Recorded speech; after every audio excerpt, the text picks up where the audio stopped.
Welcome to this edition of On Politics. I'm Dr. Eric Morrow at Tarleton State University, and we want to welcome you today to another interesting and engaging show that's looking at current issues that are happening locally in the region, around the state, and the country. And I want to encourage you to listen if you're not able to get the signal at 90.5 FM KTRL. You can also listen at tarletonradio.com, and we are available after the show with a recording on SoundCloud or wherever you download your podcast. Also, be sure to follow us on Facebook. That's On Politics with Eric Morrow, where I upload related articles and other information on our shows each week, information about the interviews we conduct, and engaging articles that help to give you more information in engaging with the issues that we cover. So today I am very glad to welcome Dr. Patrick Kelly, who is an associate professor of history at the University of Texas at San Antonio. Dr. Kelly's joining us today because we are returning to an issue that we've covered in previous weeks, looking at some articles that were out there and other information on Civil War history, particularly related to statues. And as we know in our own area, this is a major issue. It's being covered in the media about what is happening in the city of Weatherford in Parker County related to the statue that is there. We've had protests, we've had votes, we've had meetings and discussions. We've seen all kinds of things that are happening with the statue that is on the courthouse property being the focal point. Dr. Kelly comes to us with extensive experience writing academic work, scholarship in this area, having his PhD from New York University, having also been a lecturer in social studies at Harvard College and a visiting professor at Tufts, and now at the University of Texas at San Antonio. And if you look at his credentials, he has written much about Civil War history. He teaches Texas history, he teaches Civil War history, and we're just excited to have you with us today to be able to really dig into this issue and look at some of the dynamics, some of the challenges, not only right now what's going on, where this comes from, and what makes this such a controversial issue where you have significant and very intense engagement by a number of people in trying to either protect statues or to have them removed. So welcome, Dr. Kelly. Thank you. I could feel my street cred declining as you talked about my academic history. I just want to let everyone know I grew up in Austin. I'm a proud graduate of the University of Texas at Austin. And as it so happens, I have a great that actually fought on the Confederate side during the Civil War. He died of strep throat in about 1862. So I'm not all East Coast coming down to tell Texans what to think. There you go. And well, we can understand that in this household. I'm a Baylor grad, and my wife is a UT grad, so I can understand and know that, and certainly having grown up in Texas myself, but have lived on the East Coast, I know that you can certainly combine the best of academia with that personal experience, certainly in this state, and be able to offer some insight. So I really appreciate you being on today to do that. Thank you for having me.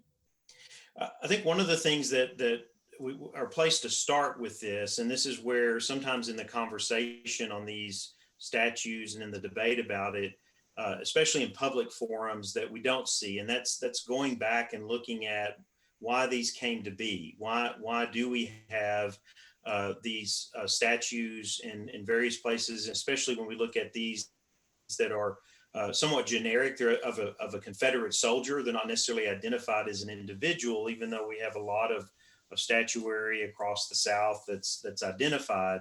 But part of it is understanding what's the history. Why were these put there, and what was the intention by those who did that? Could you enlighten us a little bit on that? Well, over the last generation or so, there's been an intensive study on Civil War monuments and the significance of Civil War monuments. And there's a consensus that's developed around these monuments. First of all, As in Weatherford, which is, of course, the kind of the hot topic today, there was a spike in the building of Civil War monuments between 1900 and about 1920, the end of World War One. And historians have wondered why that is. It wasn't like there weren't monuments built before or 1900 or after 1920. The latest monument, I think, was built in 2011. But why during those 2 decades? And the historical consensus is this, that what you had by 1900 was the implementation of Jim Crow laws that created a strict segregation between African Americans and whites. This it happened at different times in the South, but let's just say as a marker, by about 1900, something that we're all aware of, the separate water fountains having to ride in the back of a railroad car, that had become implemented. Also, African Americans had largely been stripped of their voting rights, rights that had been earned by African Americans and recognized in the 13th, 14th, and 15th Amendments.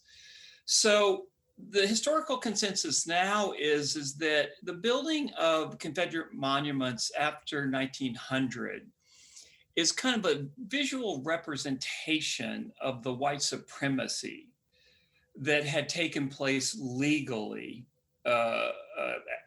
about this time after the Reconstruction era, in the decade or so after Reconstruction, when African Americans still had some voting rights. So this is the consensus now. It's very interesting that there's this spike during this period. Also, this is a side issue and it's not such a hot issue. It's just kind of interesting. There was a Civil War monument industry in Texas. There was a man by the name of Frank Teich, who actually is the father of the Texas granite industry. He discovered granite outside of Llano, but it was an industry as well. And in many cases, as in the case of Weatherford, the agent behind the building of these monuments were the Daughters of the Confederacy. And what had happened is that Daughters of the Confederacy, this is what historians argue, and I think it's very convincing, they had decided that they were going to shape the memory of the Civil War, that they were going to be active agents in creating a remembrance of the Civil War that had nothing to do with African Americans, that had nothing to do with slavery. So a fairly benign memory of the Civil War. And again, this is key, the timing, it's post Jim Crow. So you had throughout Texas, and this was a way that also white Texas women could go into the public sphere. That they could become political at a time when women were really supposed to be at home because of this idea of domestic sphere versus public sphere. So you had United Daughters of the Confederacy, which I think is true in the case of the Weatherford statue, which, by the way, I think wasn't built until the 1920s. But nonetheless, it was started around this time, creating this benign memory of the Civil War that erased the memory of slavery, that erased the memory of treason, states leaving the Union because they were unhappy about the outcome of a lawful election. And I think it's also very significant that these statues are, as the one in Weatherford, they're in front of courthouses. And basically, this is the consensus. It's a consensus that I agree with. What you had was, this was saying that African Americans would not have a fair shot at equality before the law. Because even today in Weatherford, if you're African American, you have to walk by the statue of someone who was fighting to keep slavery alive. And so the location of these statues in front of courthouses is also a very important signifier of white supremacy in the era of Jim Crow.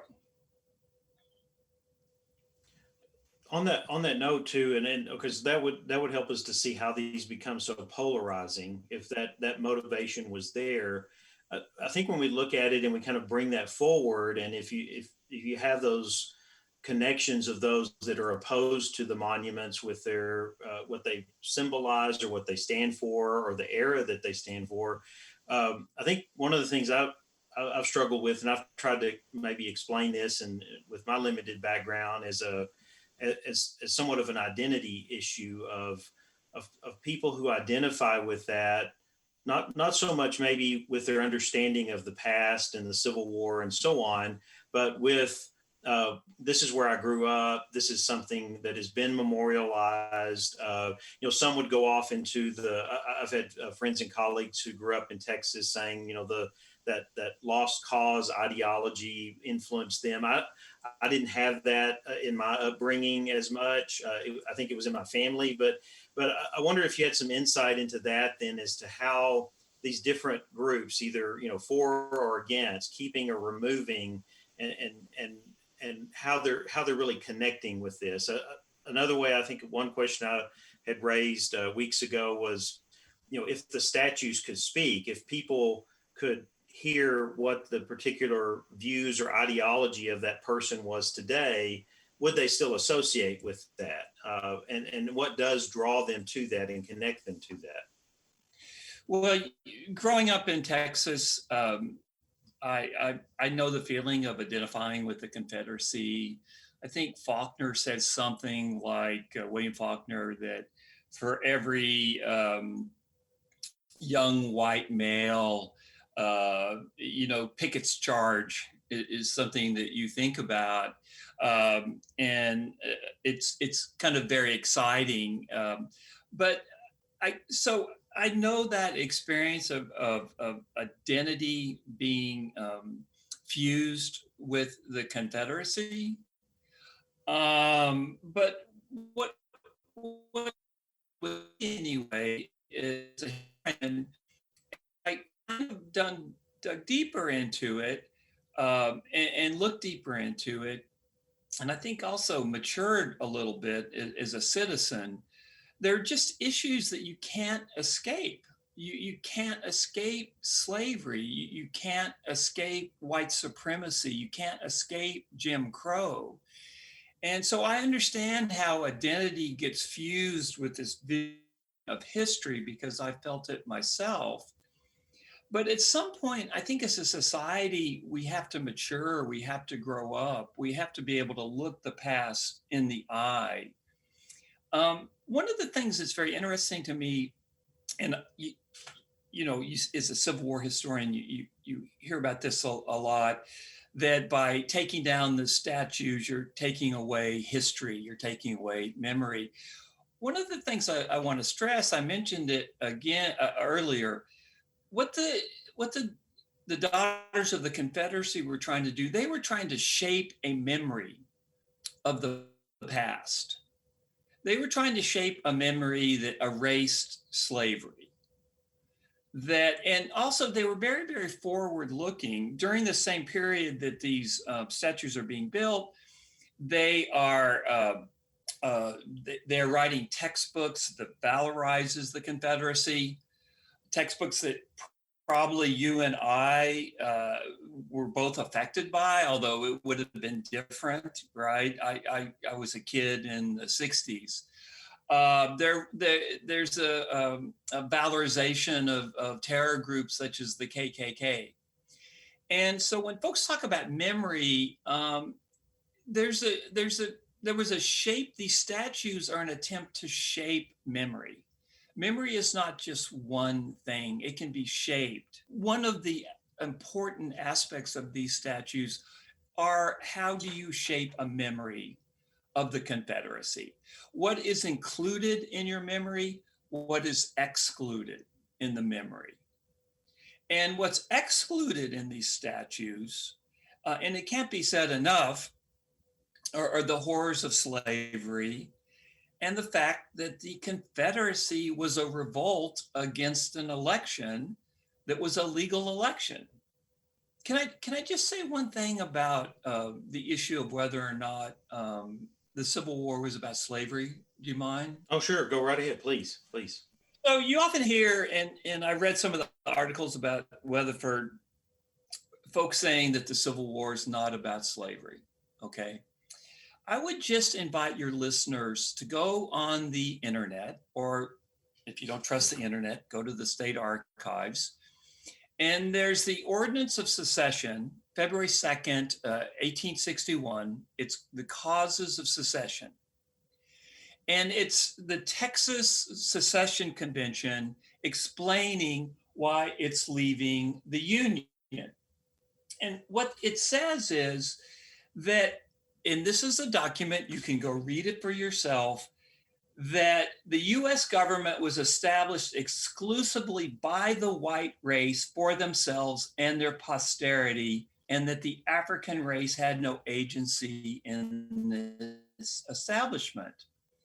African Americans, it didn't say African Americans, it probably said Negroes, were rightfully, and this is where the quote begins, were rightfully held and regarded as an inferior independent race.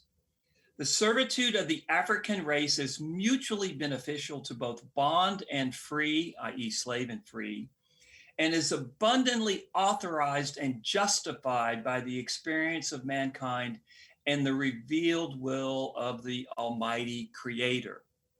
So if you look at this Ordinance of Secession, it's all about fear of emancipation.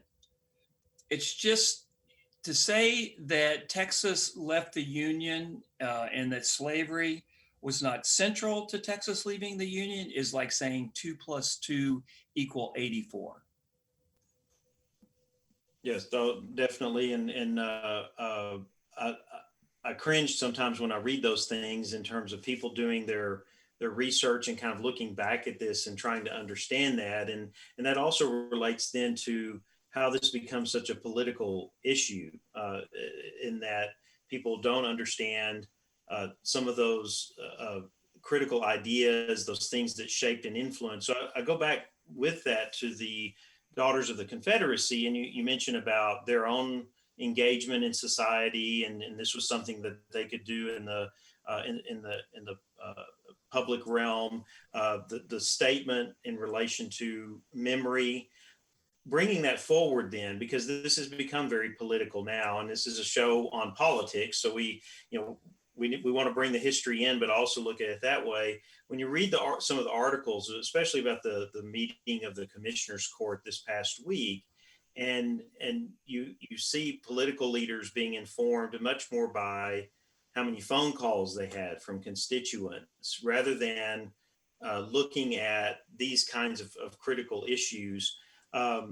Where do you see some of the challenges going forward with this, since it has become very much a political issue in that way, and you don't have people engaging with this kind of intent and purpose for why the monuments were put there and what should be maybe guiding us, I think, in determining what should be done with them?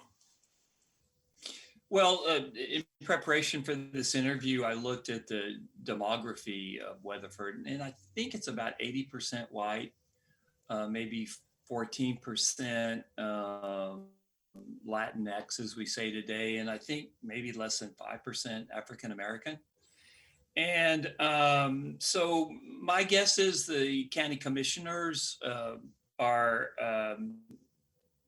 sympathetic to the idea that the monument is a benign representation of history.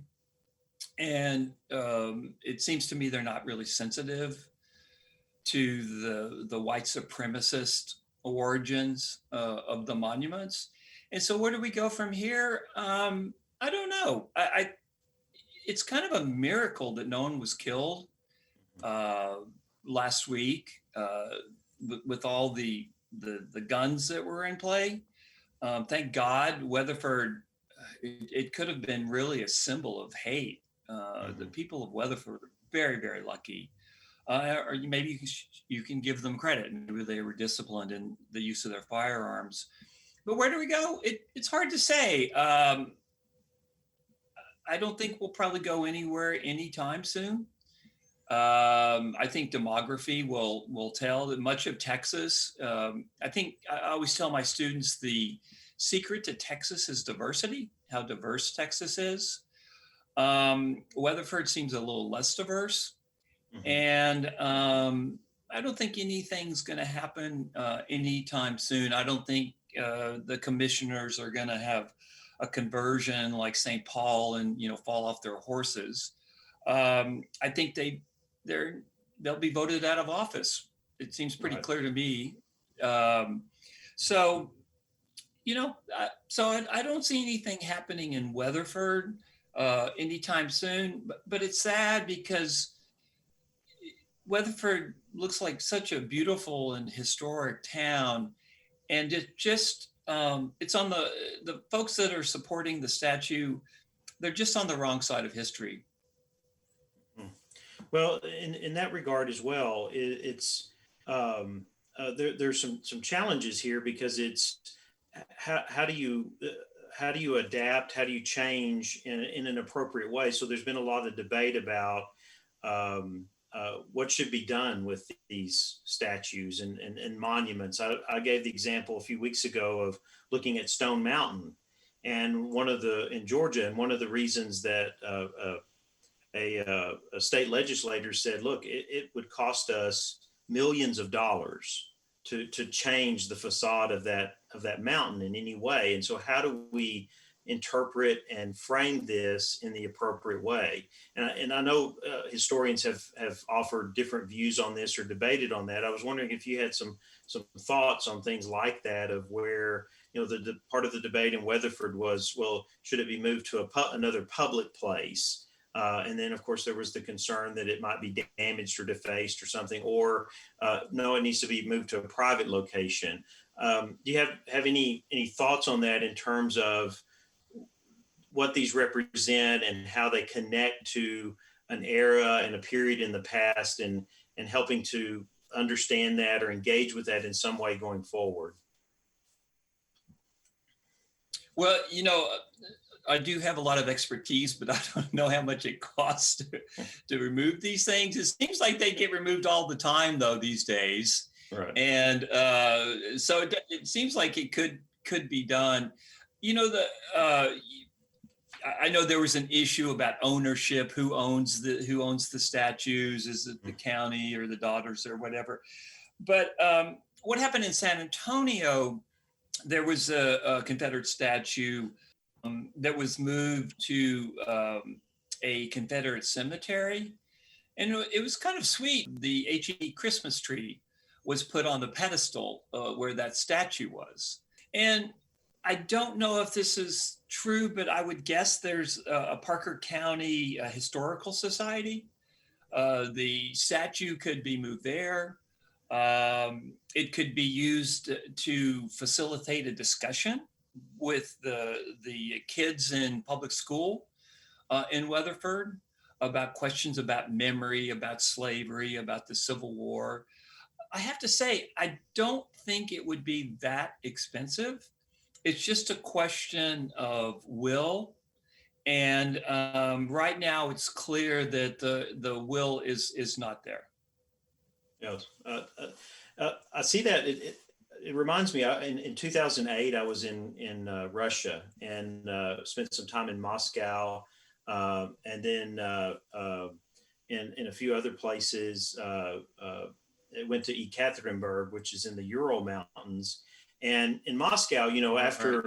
after the fall of communism, all of the things related to Lenin, and much of the Soviet era, the monuments, those were all moved. They were thrown into graveyard. They had what we call statuary graveyards, where they just put it all in there, or they went to museums. I Right. went to Ekaterinburg in the Ural Mountains, and here is a place that kind of prides itself in bucking what Moscow tells it to do. And this came from the words of the governor there. But all of the statuary, the statue of Lenin is still there. The great symbol for the Great War is still there. All of the Soviet era monuments, but in asking people about this, it's a kind of an issue now where they have those things there, but they do as they've always done, and they just ignore them. When they were put there to begin with, there was already animosity and so on, and so it never really they've had some discussion and debate about removing them, but it's a part of a square now, or it's the statue of Lenin, or where all the young people come out at night and smoke cigarettes, and just and socialize. In this issue, I don't see this happening in that way. I mean, the fact that there was not the presence there when these were put in place that would have created tensions at that time, is that now we're looking at an era of time in our country where, when these issues of racial justice come to the forefront, these monuments and statues come back into the debate. And sometimes we see, as we've seen in the months past, where things have been pulled down in places or moved, and then other places not. And I just wonder, from my perspective on the political side of it, and maybe the cost too, is that this is ongoing. I mean, we're just going to see this come up and up again, and maybe even more frequently. And it's going to be a tremendous source of tension within communities that, as we see in Weatherford, may be exacerbated by groups coming in from outside and making it a focal point because they're trying to get something accomplished. I don't know if you, that assessment. I was also struck by the role of social media in ginning up the controversy and the tension over this. But this is my guess, and this is someone that again grew up in Texas. I think most whites walking don't even pay attention to that statue, right? I don't think they go and pray to it or anything like that. But again, if you're African American and you're on trial, or you're going into the courthouse and you see a statue of someone who presumably was fought to keep you enslaved, you're not going to ignore the statue. So I think what's happened is that whites were able to kind of ignore the statue for a century since it was built. But I think if you're non-white, even Mexican American, it's much more sinister, right? I think for whites it's benign, and for non-whites it's sinister. And until the white community can understand why a statue like that would look sinister to non-whites, I don't think there's going to be much forward movement. And I think in many cases, in this case in particular, demography is destiny. Weatherford is so overwhelmingly white. And my guess is that a large percentage of the whites, I don't want to say everybody, is sympathetic to the memory of the Confederacy, or at least indifferent. And then now it's gotten entangled with the politics of the day, right? With the presidential election. And so I think we're kind of at a loggerheads now, but we'll see, we'll see where we are 5 or 10 years from now. The statue will be removed. It's just a question of when. Right. And I think we've already seen some cases where demographic change has already happened in the state. And when you get people who are much more, or communities that are much more reflective of diversity, these issues do some things move forward. And we're certainly, that change, it's just amazing. We're working on a policy textbook for Texas, and it's just looking at demographic issues. It's just amazing the impact that it's having and that it will. Well, I want to thank you for joining us today. I mean, this is your insight and your background and looking at the history of this is very helpful. And I think it'll be helpful to our listeners in understanding the different facets and complexity of this issue, as I don't think it's going away anytime soon. I think we're going to continue to see these kinds of issues. Kind of in closing here, where where do you see that is a kind of a, a, a ground for discussion about these issues that is beneficial to communities like this that may see this kind of debate and tension ongoing? Uh, Sometimes in the political forums, it becomes more of uh, about politics. You have constituents. You want to be reelected. You may not be as well versed in the history of this and understanding its impact, but we've got to have more engagement and discussion and conversations about this. And I don't know what experiences you may have had or have seen that encourage that in keeping within the rule of law, within respect for other people, for a forum in which ideas can be shared. But on this issue of monuments and statues, have you seen places where this has happened? Yeah, it's hard to find that kind of a neutral space, right? Certainly, the commissioners' meeting didn't seem like a neutral space. Um, I think if I don't think schools would be neutral. I think teachers would be heavily criticized by parents. Maybe churches, Mhm. the community churches. That might be really the only place that I could see where folks could talk to each other in kind of a sacred space, this political question and kind of a sacred space. Um, Other than that, we live in such polarized times um, that it's difficult to see where you could find just even neutral ground to talk about these issues. Mhm. But if ministers wanted to get involved, but this might even be too hot for ministers. They Mhm. may not want to touch it. People are pretty dug in. It seems like in Weatherford. So I'm not really very optimistic about dialogue right now. But if things kind of cool off in the country, maybe a year or two down the road, there might be spaces created for discussions about these issues. Well, very good. Well, thank you again, Dr. Kelly. We appreciate your time today and joining us here on politics. And I will include a link on our Facebook page to the work that you've done. And so if others want to connect with that and learn more about this and other issues that you've researched, then they'll be able to do so. So thank you very much for joining us today. Thank you, and everybody stay safe. Well, we're going to take a quick break and we'll be right back for more on politics. Politics can be confusing, but On Politics with Eric Morrow has your back. Follow the show on Facebook. Search On Politics with Eric Morrow to stay up to date with the show and all the sources to follow right along.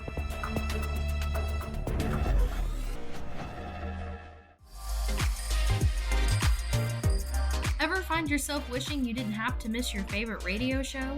Well, wish no more because KTRL 90.5 FM is now streaming online. Tune in to catch your favorite broadcasts and shows live right at home from your computer or mobile device. To listen, please visit tarletonradio.com or click Listen Live at ktrl.fm. Part-time job, full-time hustle, all-time Shiro to all of us. You nurture, we listen. You teach, we thrive. You lift our spirits, but we've got to lay down the truth. It's time for you, our Shiro, to stretch for the stars. Start saving more for retirement now so you can feel prepared and live your life to the fullest. Get free tips to help boost your retirement savings now at aceyourretirement.org/Shiro. A message brought to you by AARP and the Ad Council. Welcome back to On Politics right here on KTRL 90.5 FM.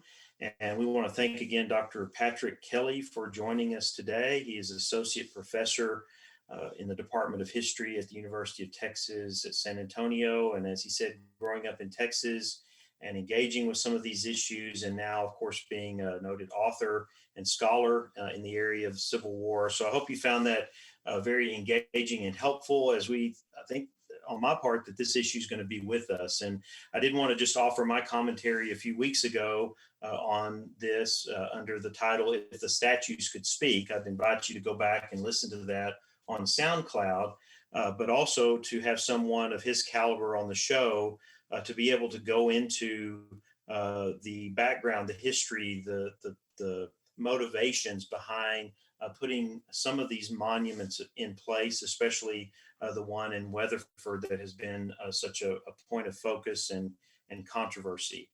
That's part of what we do here on Politics, is to bring you quality interviews with people who have given significant attention and engagement with these issues.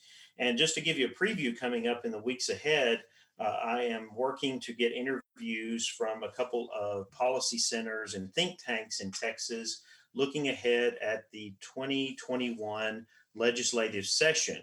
So, of course, we all know the state budget will be up front and center in that session, but there's also other policy areas that we see that are developing, or issues that are going to be given attention. And I want to get the experts, the policy experts on this show, to give you more insight into some of the critical issues that they see will be coming forward in the next legislative session. Of course, we've got to get through an election coming up, which will impact the makeup of our state legislature, as well as Congress, as well as the White House.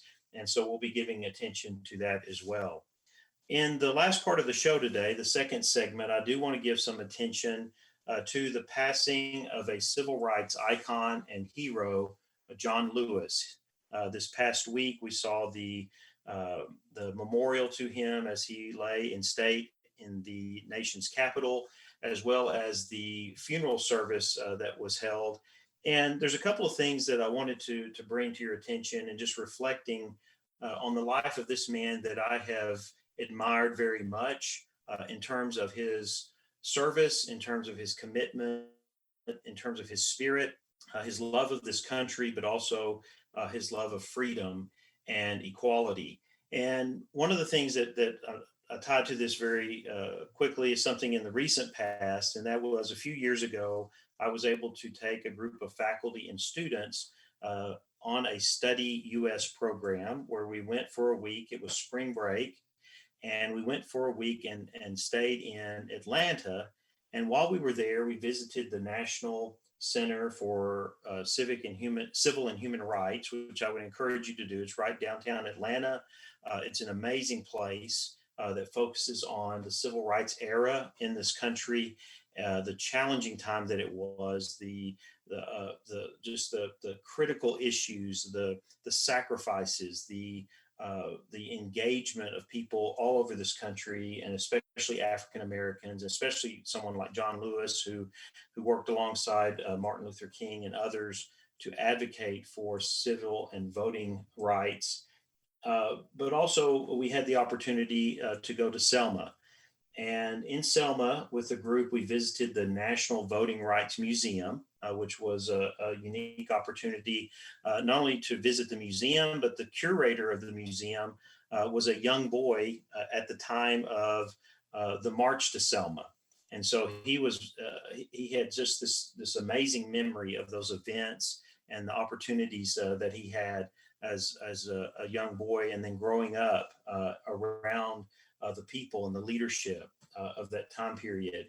We also, in our time there, not just in Selma, but in Atlanta, we met with and had dinner with Shirley Franklin, former mayor of Atlanta, who has been to the Tarleton State campus for our civil rights commemoration a few years ago. And she's just a dynamic personality who was in Washington, D.C. For the March on Washington when Martin Luther King, John Lewis, and many others spoke there.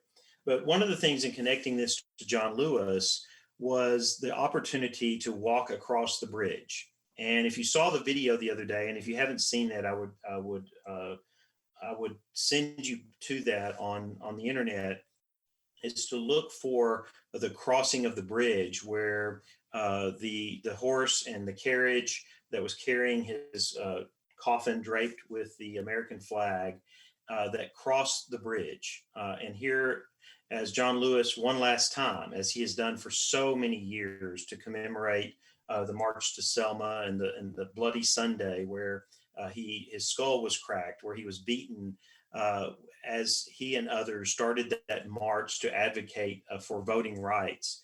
And it was just a beautiful day. It was a beautiful setting, and it was very, very powerful to see that horse and that carriage stop middle of the bridge, which has a very beautiful view, by the way.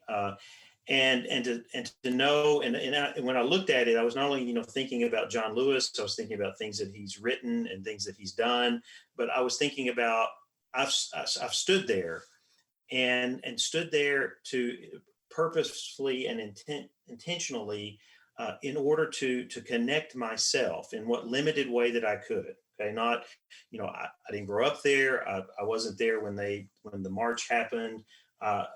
So connection is much more through reading and through experiencing, but actually being on the place, which many would say is sacred ground. Here was a place where people stood up against oppression. People stood up against those who would say that they were not equal. And people marched in order to have the right that is guaranteed them by the Constitution, and the right to engage politically and to vote. And so I encourage you to watch that video, especially if you've been there. But even so, it was a very, very unique moment in time. And it really took me back to that day that we were with those students. And after visiting the Voting Rights Museum, we drove across the bridge, and we parked, and we took that walk. We walked over that bridge across to the point where those marchers were met by police officers at that time, who were ordered to stop them, to not let them continue. And of course, we know the story. If you don't, you need to learn about this, because it is a turning point in the civil rights movement that led to the passage of the Voting Rights Act. And that was when those people reacted nonviolently. They didn't fight back. They stood their ground. They ran. They moved away from the force that was being used against them. And this event was captured on television. There were reporters and TV cameras there, and broadcast not just around the nation but around the world. And this led to thousands of people flooding into Selma and Montgomery in order to support what was happening there, and thus to put pressure on not just the state, but the federal government to move forward with the passage of the Voting Rights Act. John Lewis was at the front of that. And that really, in addition to speaking with Martin Luther King on the March on Washington, his leadership of the Student Nonviolent Committee, these things really thrusted him as a young man in his early 20s into the front lines of the civil rights movement. And since that time, he has carried that torch. He has been, not just as an advocate and as someone engaged in the struggle for civil rights, but of course being elected eventually to Congress and the House of Representatives, serving 17 terms in Congress, and always being one that was in the forefront of the fight for equality. And so I bring that to our attention today. And one of the reasons why I do this is I look back, and one of the things that we all are shaped by is our education as we're growing up, our what we learn in school, in grade school, and moving into high school, and even into college. And I have to admit that the civil rights movement itself and people like John Lewis were people that I was not engaged with until later in my life. And one of the reasons for that, and this is where I issue a note of caution, but advice and encouragement to all of us, is that I look back at the education that I had, and I would say at this point in my life that a lot of that was not stressed as much as it should have been. There was not enough attention given. And of course, I was in grade school within a decade after the height of the civil rights movement, in high school in the early 80s. But even in that period here within 15 to 20 years, the attention was just not given to how significant this was in the history of our country. And of course, as someone that has continued on with my education and has engaged with these kinds of issues, I've been a student of politics and religion and politics and other areas. This has become more and more real to me in that this has to be a critical part of the education of any person, any child, any young person in this country, just simply because of what it helps us understand about the struggle that we have had to see equality and freedom for all. I think I grew up in an era when it was just accepted that that was there, there wasn't a lot of controversy or debate about what has happened in the past, and there wasn't a lot of focus on the struggle. It was, hey, we have these ideals, they're available, and in the sense that as you grow up and you're socialized by these, what you learn and so on, that well, it's been that way. It's always been that way, and it's not. I think when we really engage with the history of this country, we begin to see that we were very far from the realization of those ideals in the late 18th century, and that we started to move, and we struggled and we struggled. We began to make significant progress in this country in the 1950s and 60s. We've made a little more progress since then, but I think as we see with some of the issues today in terms of racial justice, other challenges that are going on in our society, other structural issues that are there, that as we've talked about with the monuments, I mean, an African American walking into a courthouse and having to pass a symbol of a war that was fought primarily over slavery.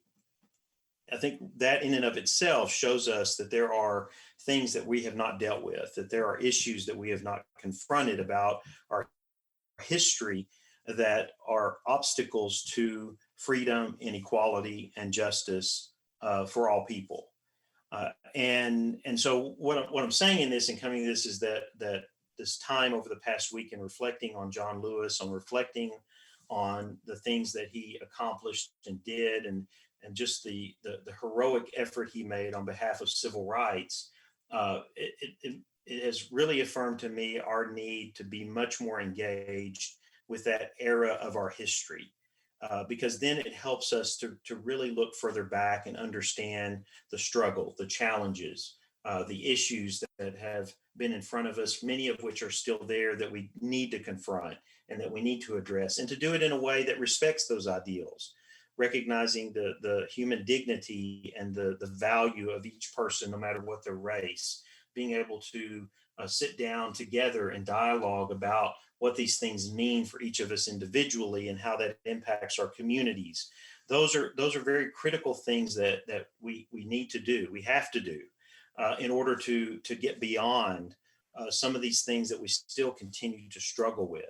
And I think John Lewis really left us to do that task. He left us in his parting words. And I would encourage you to read some of the things he has written. I'm in the process now of going back and reading one of his books that was published a few years ago that focuses on the lessons that he's learned and the things that he says that we all need in order to engage with these issues. The book Across That Bridge, Life Lessons and a Vision for Change. But before he passed, he penned an editorial that was published this past week. And I think the final words of this editorial really kind of encapsulates some of the things, the charge that he gives to us and the work that is still left to be done. And so in the closing part of the show today, in honoring the memory of John Lewis and in recognizing his life and his work and his heroism, I want to read these words that he left us. This is his editorial that he wrote entitled, "Together You Can Redeem the Soul of Our Nation." And these are the final three paragraphs. You must also study and learn the lessons of history because humanity has been involved in this soul-wrenching existential struggle for a very long time. People on every continent have stood in your shoes through decades and centuries before you.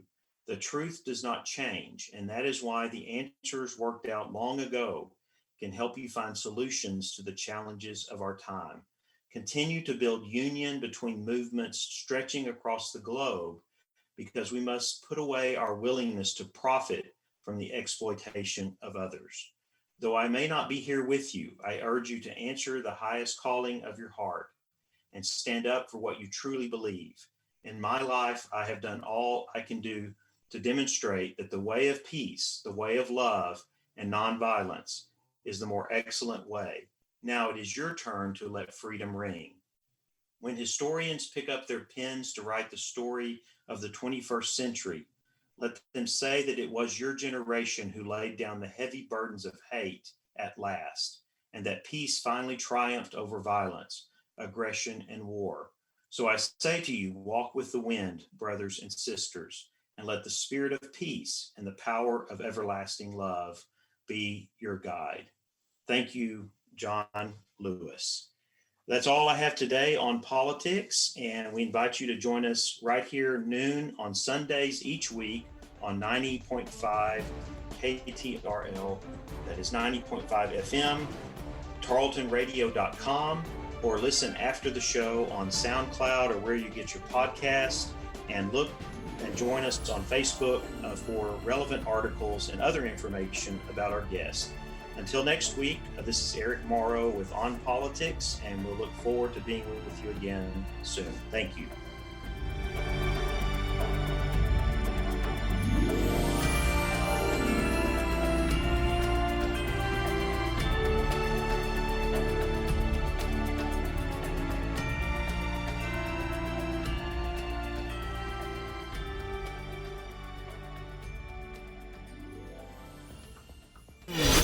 This has been a Tarleton Radio Network podcast with production from AJ Heyer and Taylor Welch. Find more great shows by searching Tarleton Radio Network wherever you get your podcasts.